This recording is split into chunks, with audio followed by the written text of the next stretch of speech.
A Colômbia, a partir dos anos 80 e começo dos anos 90, foi reconhecida como celeiro de grandes jogadores. Entretanto, ao chegar na Copa, nunca consegue fazer uma grande competição. Ainda assim, na Copa de 2014, eles começaram a mudar esse parâmetro. Fizeram a sua melhor campanha na história da Copa do Mundo e só foram eliminados pelo Brasil, que jogava em casa e nos pênaltis. Já na Copa de 2018 também não tiveram sorte com os pênaltis, mas dessa vez ficaram barrados pela Inglaterra. Apesar da Colômbia historicamente ter tido times que jogavam bonito, o passado do futebol colombiano é bem triste, pois nos anos 80 o futebol no país era financiado pelos cartéis de droga. Infelizmente, com essa injeção de dinheiro, o futebol colombiano cresceu bastante. Os narcotraficantes usavam o futebol como uma maneira de demonstrar força, poder e carisma entre os torcedores dos times. Os times eram adotados e sustentados por narcotraficantes, como o Independiente de Medellín, que era ligado ao cartel de Medellín e tinha Héctor Meza como seu maior investidor. Também podemos citar o sanguinário Gonzalo Rodrigues Gatia, de México, um dos sócios de Escobar no cartel de Medellín, que assassinou um dirigente e assumiu o comando do clube, levando a equipe a conquistar o título colombiano. Para finalizar, temos ainda o Atlético Nacional, time de Pablo Escobar, que em 1989 ganhou a Libertadores da América.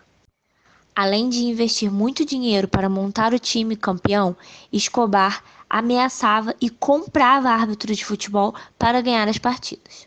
Infelizmente, tal domínio dos narcotraficantes no futebol colombiano teve seu capítulo mais triste na Copa do Mundo de 1994.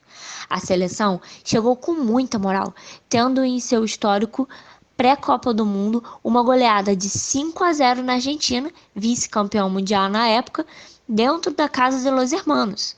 Porém, a Colômbia teve uma péssima Copa do Mundo, sendo eliminada na primeira fase. A eliminação da Copa teve como grande vilão Andrés Escobar, ironicamente o mesmo sobrenome de Pablo. Ele era de Medellín e foi capitão daquele Atlético Nacional anteriormente citado. Ele fez o gol contra na derrota de 2-1 para os Estados Unidos, que gerou a eliminação da Colômbia, e foi assassinado a tiro em seu carro dias depois que chegou do Mundial. Investigações ligam a sua morte com o cartel de Medellín, que ficou insatisfeito com a eliminação no Mundial. Entretanto, infelizmente, com o duro combate ao crime, os cartéis foram desfeitos e o futebol se desvencilhou dessas pessoas, sem o investimento dos narcotraficantes, o que acarretou que o futebol entrasse em queda, tendo sua pior campanha em Copas de 1998 e não se classificando para a competição em 2002, 2006 e 2010.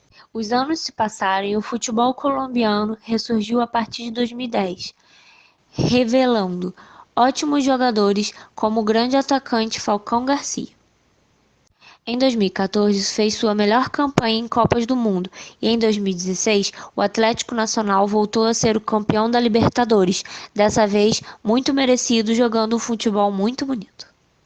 Internacionalmente, o futebol colombiano apagou esse terrível histórico de ligação com os narcotraficantes, e no ano de 2016, o Atlético Nacional ganhou o coração de todos os brasileiros com a linda atitude que teve com a Chapecoense. Na época, o time brasileiro ia jogar na final da Copa Sul-Americana contra o time colombiano. Infelizmente, na viagem para o primeiro jogo da final na Colômbia, o avião do time brasileiro caiu, matando 71 das 77 pessoas que estavam no avião. Porém, no mesmo dia desse acidente, o Atlético Nacional disse que a Chapecoense era campeã do torneio sul-americano, e no dia que seria o jogo, os colombianos encheram o estádio na final e fizeram um lindo tributo às vítimas do acidente aéreo. Por esse motivo, hoje o torcedor brasileiro e os fãs da Shakira têm um grande carinho pela Colômbia e têm a seleção colombiana como o segundo time na Copa do Mundo. Como dizem que o bem gera o bem, a Colômbia pegou um grupo muito fácil na primeira fase da Copa de 2018, com Japão, Polônia e Senegal, passando sem maiores problemas. Para finalizar, não dá para falar da Colômbia sem falar um pouquinho mais sobre a Shakira, na verdade. Ela tem uma ligação muito forte com o futebol e com a Copa do Mundo. Quem lembra quando ela cantou o tema da Copa de 2010, o Waka Waka, que foi o melhor, né? Vamos combinar. Além de ter cantado a música mais marcante na história da Copa, ela também é casada com o zagueiro campeão do mundo pela Espanha em 2010, o Piqué. E por ser natural de Barranquilha e grande torcedora do Júnior de Barranquilha, ela tem uma estátua na frente do estádio do seu time de coração.